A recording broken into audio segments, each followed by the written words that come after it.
Part 3. You will hear two veterinary science students called Diana and Tim discussing their work placements and their course modules. First, you have some time to look at questions 21 to 26.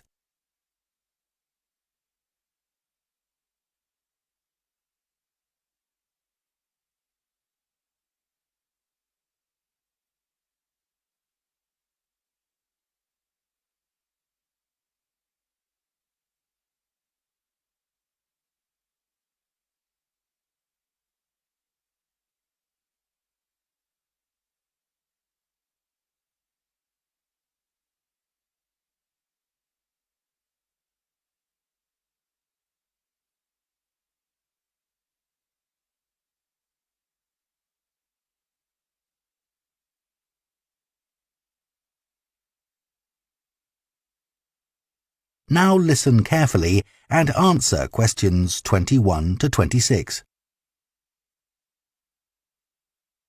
So, Tim, we have to do a short summary of our work experience on a farm. Right. My farm was great, but arranging the work experience was hard. One problem was it was miles away and I don't drive. And also, I'd really wanted a placement for a month, but I could only get one for 2 weeks. I was lucky. The farmer let me stay on the farm, so I didn't have to travel. But finding the right sort of farm to apply to wasn't easy. No, they don't seem to have websites, do they? I found mine through a friend of my mother's, but it wasn't easy. No. My farm was mostly livestock, especially sheep. I really enjoyed helping out with them. I was up most of one night helping a sheep deliver a lamb. On your own? No, the farmer was there, and he told me what to do. It wasn't a straightforward birth, but I managed. It was a great feeling to see the lamb stagger to its feet and start feeding almost straight away, and to know that it was okay. Then another time, a lamb had broken its leg, and they got the vet in to set it, and he talked me through what he was doing. That was really useful. Yes, my farm had sheep too. The farm was in a valley and they had a lowland breed called Suffolks, although the farmer said they'd had other breeds in the past. So were they bred for their meat? Mostly, yes. They're quite big and solid. My farm was up in the hills, and they had a different breed of sheep. They were Cheviots. Oh, I heard their wool's really sought after. Yes, it's very hard wearing, and they use it for carpets. Right. I was interested in the amount of supplements they add to animals' feed nowadays. Like, even the chickens got extra vitamins and electrolytes in their feed. Yes, I found that too. And they're not cheap.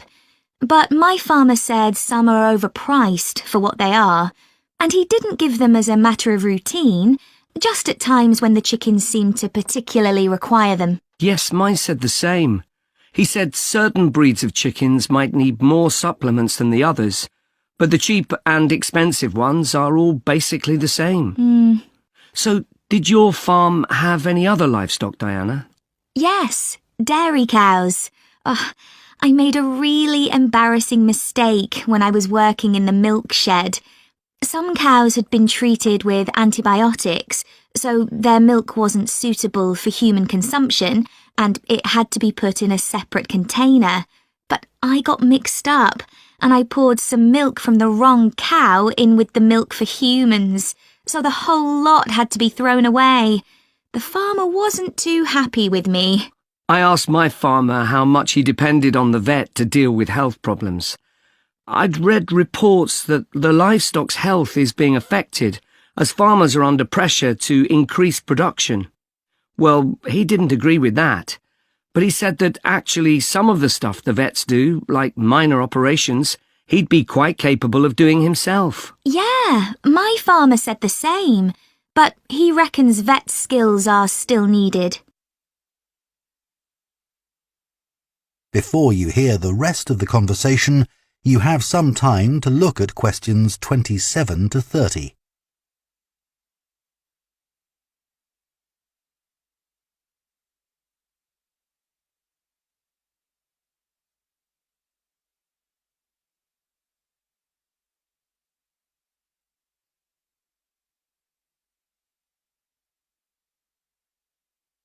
Now listen and answer questions 27 to 30. Now we've got to give a bit of feedback about last term's modules. Just short comments, apparently. Shall we do that now? OK, so medical terminology. Well, my heart sank when I saw that, especially right at the beginning of the course, and I did struggle with it. I thought it'd be hard, but actually I found it all quite straightforward. What did you think about diet and nutrition? OK, I suppose. Do you remember what they told us about pet food and the fact that there's such limited checking into whether or not it's contaminated? I mean, in comparison with the checks on food for humans, I thought that was terrible. I think the module that really impressed me was the animal disease one, when we looked at domesticated animals in different parts of the world, like camels and water buffalo and alpaca. The economies of so many countries depend on these, but scientists don't know much about the diseases that affect them. Yes. I thought they'd know a lot about ways of controlling and eradicating those diseases, but that's not the case at all. I loved the wildlife medication unit. Things like helping birds that have been caught in oil spills. That's something I hadn't thought about before. Yeah, I thought I might write my dissertation on something connected with that. Right. So, actually, I was thinking something along the same lines. That is the end of Part 3. You now have half a minute to check your answers to Part 3.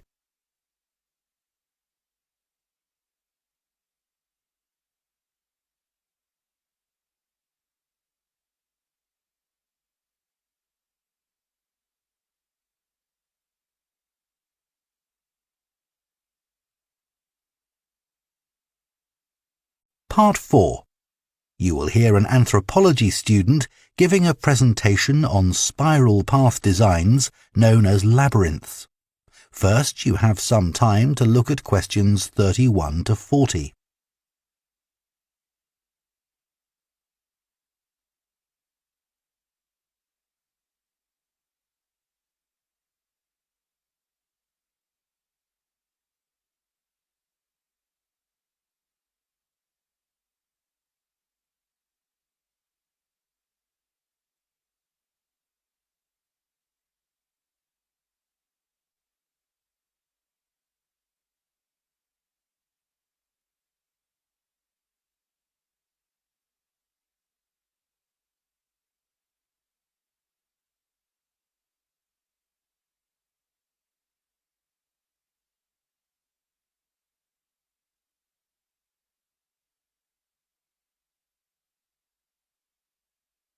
Now listen carefully and answer questions 31 to 40.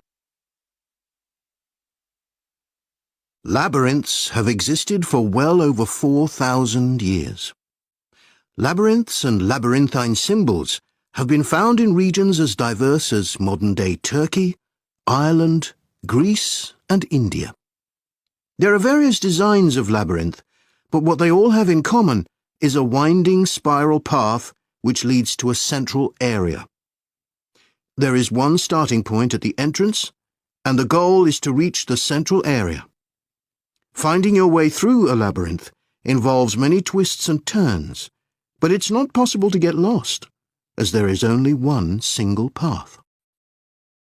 In modern times, the word labyrinth has taken on a different meaning, and is often used as a synonym for a maze.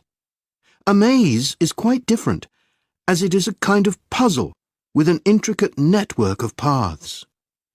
Mazes became fashionable in the 15th and 16th centuries in Europe and can still be found in the gardens of great houses and palaces. The paths are usually surrounded by thick, high hedges so that it's not possible to see over them. Entering a maze usually involves getting lost a few times before using logic to work out the pattern and find your way to the centre, and then out again. There are lots of dead ends and paths which lead you back to where you started. The word maze is believed to come from a Scandinavian word for a state of confusion. This is where the word amazing comes from. Labyrinths, on the other hand, have a very different function. Although people now often refer to things they find complicated as labyrinths, this is not how they were seen in the past. The winding spiral of the labyrinth has been used for centuries as a metaphor for life's journey. It served as a spiritual reminder that there is purpose and meaning to our lives, and helped to give people a sense of direction. Labyrinths are thought to encourage a feeling of calm, and have been used as a meditation and prayer tool in many cultures over many centuries. The earliest examples of the labyrinth spiral pattern have been found carved into stone, from Sardinia to Scandinavia, from Arizona to India to Africa. In Europe, these spiral carvings date from the late Bronze Age. The Native American Pima tribe wove baskets with a circular labyrinth design that depicted their own cosmology. In ancient Greece, the labyrinth spiral was used on coins around 4,000 years ago. Labyrinths made of mosaics were commonly found in bathhouses, villas, and tombs throughout the Roman Empire. In Northern Europe, there were actual physical labyrinths designed for walking on. These were cut into the turf or grass, usually in a circular pattern. The origin of these walking labyrinths remains unclear, but they were probably used for fertility rites, which may date back thousands of years. 11 examples of turf labyrinths survive today, including the largest one at Saffron Walden, England, which used to have a large tree in the middle of it.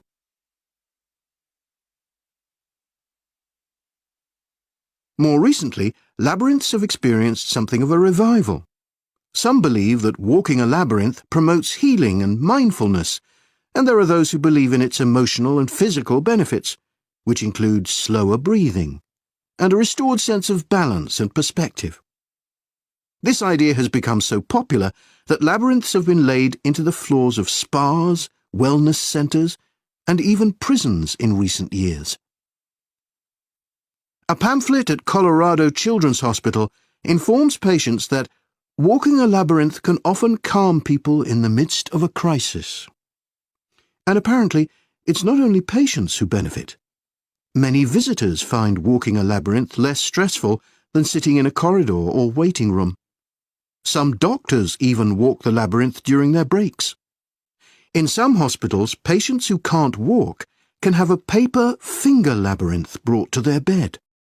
The science behind the theory is a little sketchy, but there are dozens of small-scale studies which support claims about the benefits of labyrinths.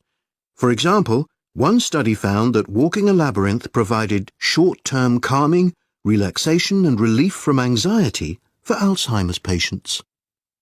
So what is it about labyrinths that makes their appeal so universal?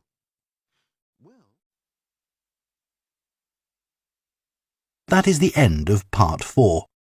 You now have 1 minute to check your